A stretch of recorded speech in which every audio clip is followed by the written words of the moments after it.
There are times when we are reading Scripture, when we come to stories or things that they can catch us a little bit off guard, and that's okay, because that's what happens in Scripture. And sometimes it can be that they are just hard to understand. Other times it can be because we get to them and we say, well, I'm trying to figure this out. Like, this doesn't fit with where we have been just previously in the story. And I always felt like that last one coming into the story of Lazarus and the rich man.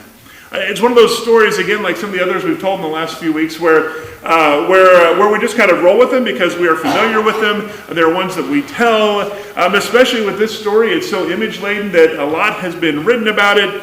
But it feels a little bit out of context with the other things that have been going on around it. Remember, some of the other stories that we've been through the last few weeks have been stories that we get and that we understand. There's stories of rich men and money and debts and lost things and prodigal sons and things like that. And there's a few sheep tossed into the middle of that. Like, we understand those things. Not that anyone really understands sheep, but we kind of get where that all comes from. But we get to this story of Lazarus and the rich man. And we've got a beggar, we've got a rich man, we've got Abraham, we have heaven, we have hell, and I feel like at some point I should start saying, and there will be weeping and gnashing of teeth. Preferably in a better Irish accent than what I just used right there. You know, Father Patrick, who's the retired priest down at St. Bonaventure, he could say that really well because he's got a great, wonderful Irish accent. So we asked the question, what sense does this story make? What is it that Jesus is trying to tell us when he is relating this story and using it to teach those that are gathered around him?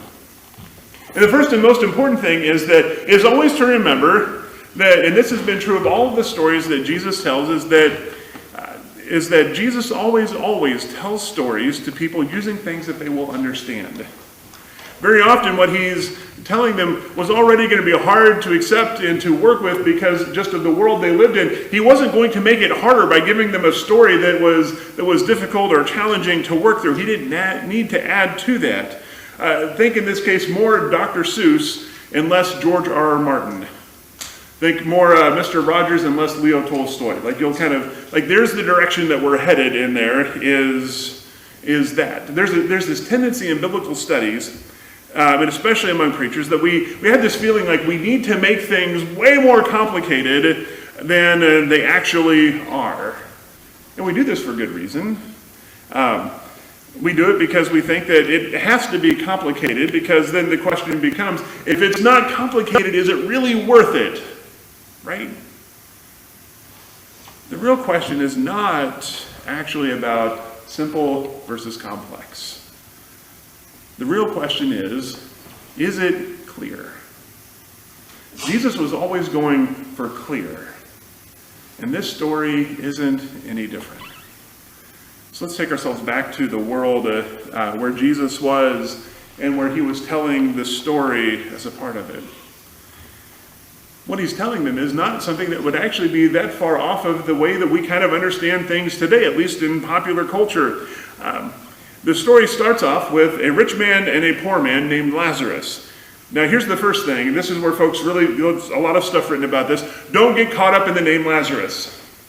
It's just a name here. This is not, we don't know who Lazarus is. This isn't necessarily the same Lazarus of Mary, Martha, and Lazarus, or the one who Jesus raises from the dead. Don't get caught off in that direction. What's important about here is not who Lazarus is. We'll get to what's important about this particular part later, but it's not who. Just know that Lazarus, and he gets named here.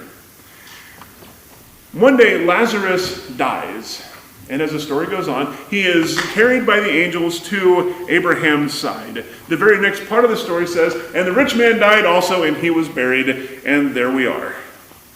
Now we're into the first big moment of the story.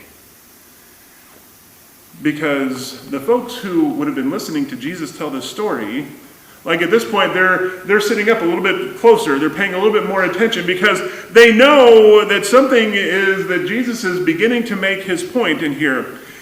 And if we stop and think about it, we would do the exact same thing. Because prior to this moment in the story, the rich man has been described by his luxuries and the things that identify him as being rich, right? Like we've got all this stuff they use to describe how wealthy he is, contrasted then with this very quick statement of he died and he was buried.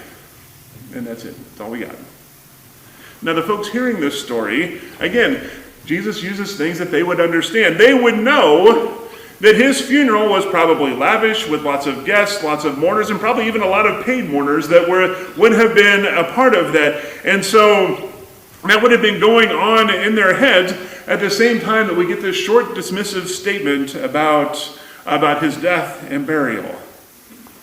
Wouldn't have necessarily been a giant moment in this story, but it would have been one of those where they would have said, ooh, okay, Jesus is starting something here. We need to see where this is going. In the same way, we contrast that with Lazarus, who, when he died, because he was poor, because he stood there outside of the rich man's gates, and he begged out there, his body probably would have been taken care of by the outcasts. Why? Because if you in Jewish culture, if you touched a dead body, you were unclean, and that wasn't just something that you ritually had to be cleansed from. It took time, and so this wasn't something that was normally going to happen with folks who could not take that time or who were more important. This was going to be left to folks who were perpetually unclean to do this. As a matter of fact, at some point we'll come back to this in the story of the Good Samaritan. This is another important part of that story, also why it was left to the Samaritan to get the man who was beaten and left at the side of the road. But like I said, we'll come back to that one at some point later on. No one would have cared about Lazarus. Yet he is described as being carried off by the angels to Abraham's side. Now, what is Abraham's role in all of this? Abraham's role is that if we didn't have like the actual Jesus in our lives, Abraham would have been the next best thing. Abraham still is, even to today, is still important because we have religious faiths that are all grouped together as the Abrahamic faiths because we all trace things back to Abraham, Judaism, Christianity, and Islam. Like we all go back there. Abraham was important. He was big. And he would have been at the pinnacle of their thought and their religious faith in that time. And so Abraham is standing up there as an important symbol for their faith and just what it is that's going on. And so we have this. And so now we've got like all of the major players now are involved in the story. But the story also says something about their understanding of heaven and hell and the time that they lived in. And that's playing just as much an important role in this as everything else is. And it fits similarly with things that we would also understand. Because they had, folks in that time had a view of Hades as like that place that you go before the judgment day. We would think of it, if we put it into terms that we might think of today, purgatory fits into a similar type of role a little bit. And in Hades, though, even back then, was divided up by the angels according to what you had done in this life and what you deserved in the next. And so it was like almost the preseason before the judgment day got here and you found out where exactly you were going. So everyone was divided up. And so on the one hand, you had Lazarus who was standing up by Abraham's side in this great place of honor. On the other hand, you had the rich man who, before we get to Dante's Inferno, is experiencing that kind of torment. Based on that, and the understanding that folks had as Jesus is telling their story, like they would just have known so many of these things. There was probably at some point some of these thoughts began to click together, and there was some guy in the back of the audience who heard this. It clicked together in his head, and in a very quiet moment, he gasps out, "Oh snap! That rich man is in so much trouble now." Also on the list of things I should never, ever, ever say again is, "Oh snap." I really hope someone is keeping track of all of these things that I say. Emily probably is. She also knows how well it will work. But they're sitting there going, wait a minute, now we get this, right? It's all clicking into place. And then add to this just one other little tiny detail. Remember, we don't care about who Lazarus is, who he is supposed to be, like all the papers, all the academic literature written on who Lazarus might have been, all that speculation is really unimportant. It's not necessary. What's important about the story is that in the story of the rich man and Lazarus, Lazarus is the one that gets named. He's the one who has identity here. And that's huge for the story. It also would have figured into the folks who were listening. They would have begun to understand that that's something important.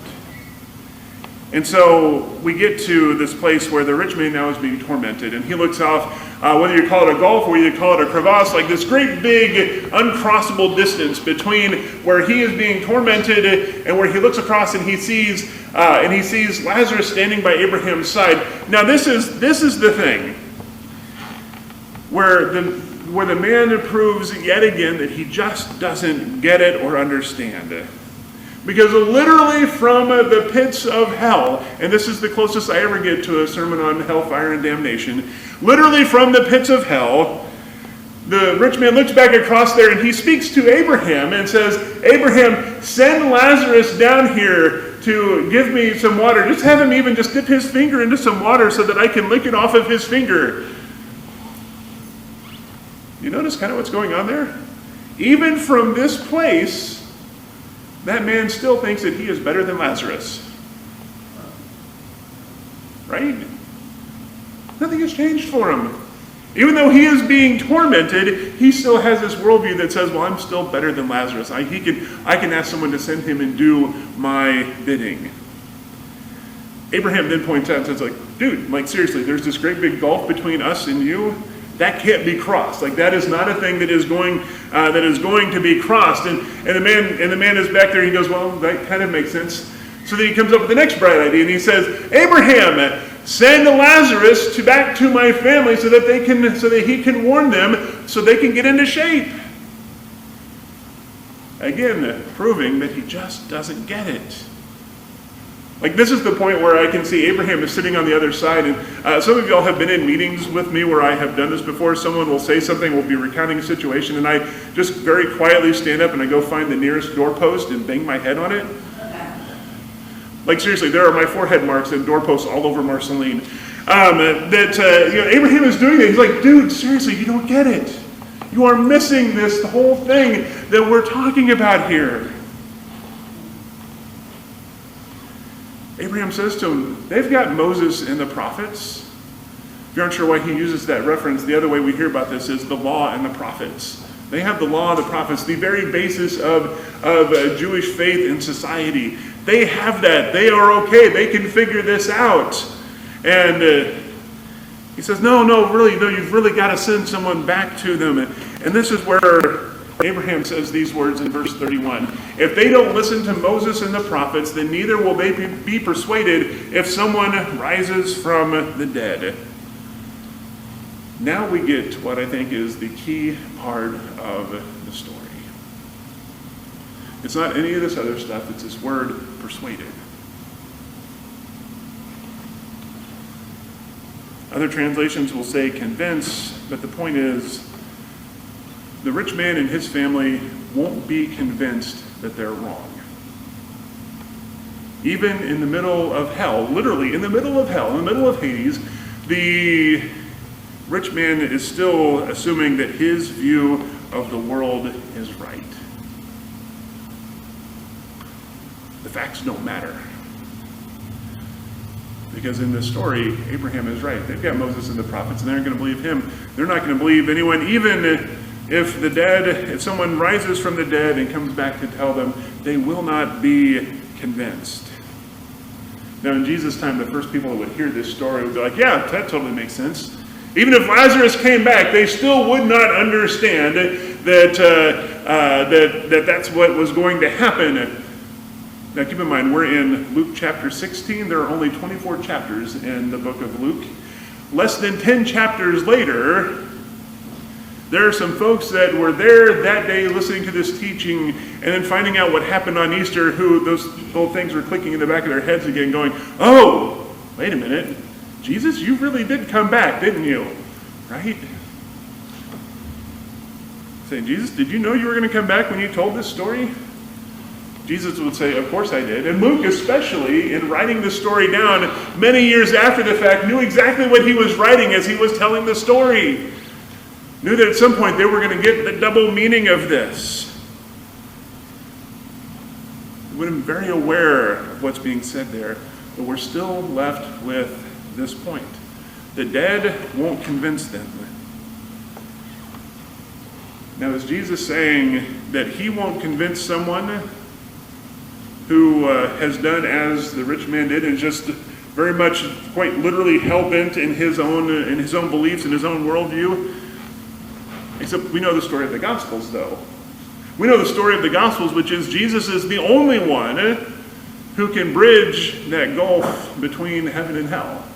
He is the only one that can do that. What Abraham says in the story can't be bridged. Jesus is the one who does that. Is Jesus saying that even he can't convince them? Now here's where we have to be careful.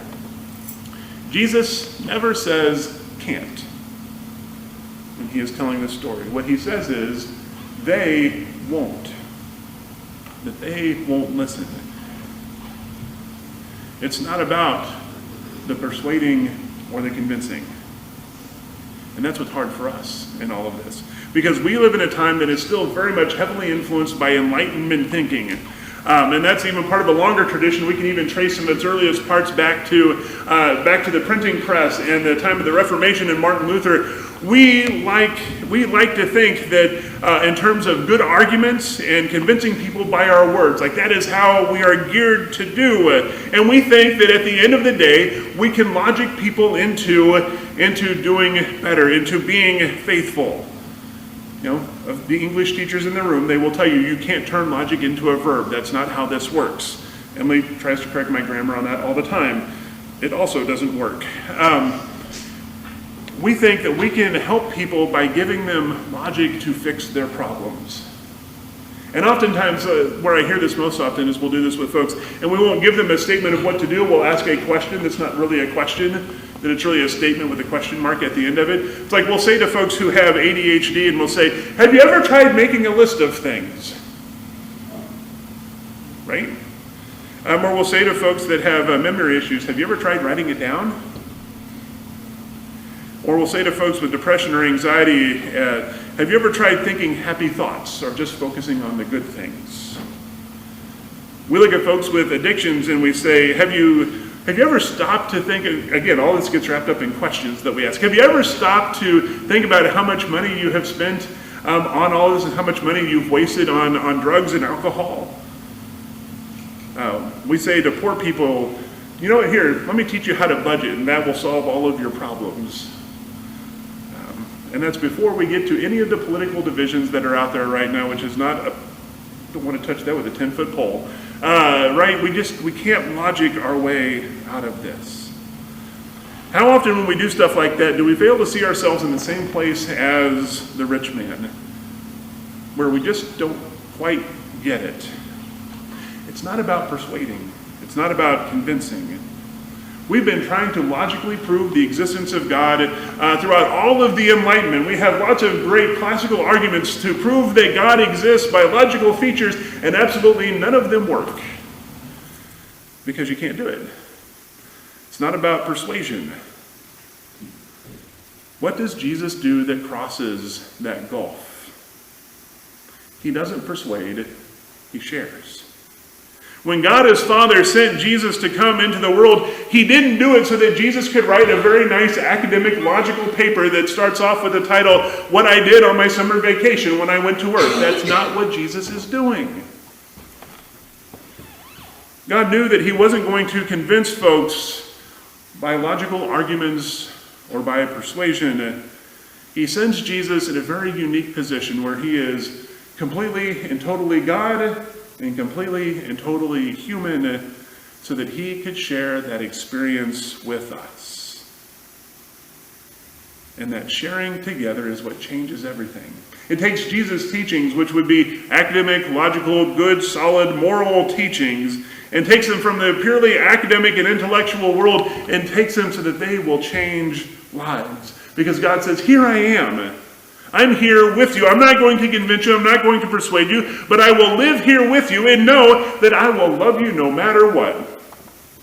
And that we're going to do this thing together. And in that journey together, you will see something better, greater, more perfect, more helpful, and more complete. Not because I'm telling you that to convince you of that, because you are living that with me. This is what Jesus is doing. As a church, we're looking to where we are going in the future. And we live in a world that is full of folks trying to convince folks of things all the time. Just look in the comments section on Facebook sometime, and you will see folks trying to convince people of things. And it works just about as well. As a church, we're looking to where we're going in the future. We're not going to get there by trying to convince people, but we're inviting them on the journey to share in the experience, to know that we can say to them, we don't have all the answers, and that's okay. Let us share with you the journey we're on, though, with the one who's come here with us to help us figure this out as we go. And we can tell them that, no, God is going with us through all of it, no matter what it is that is coming after this. And so let us be a people that goes and shares in the journey. It's not worried about having all of the right arguments. That's not worried about having all of the right tracts that we can give folks that will convince them that God is real. It says, come with us on the journey. Know that your life can be changed. Not because we're magically going to fix all of your problems, but because we can introduce you to the one who will share that with you. And let us do this in the name of the one who God sent into this world to make it happen, to cross that gulf from one to the other, to bring us back. Let us do this in Christ's name. Amen.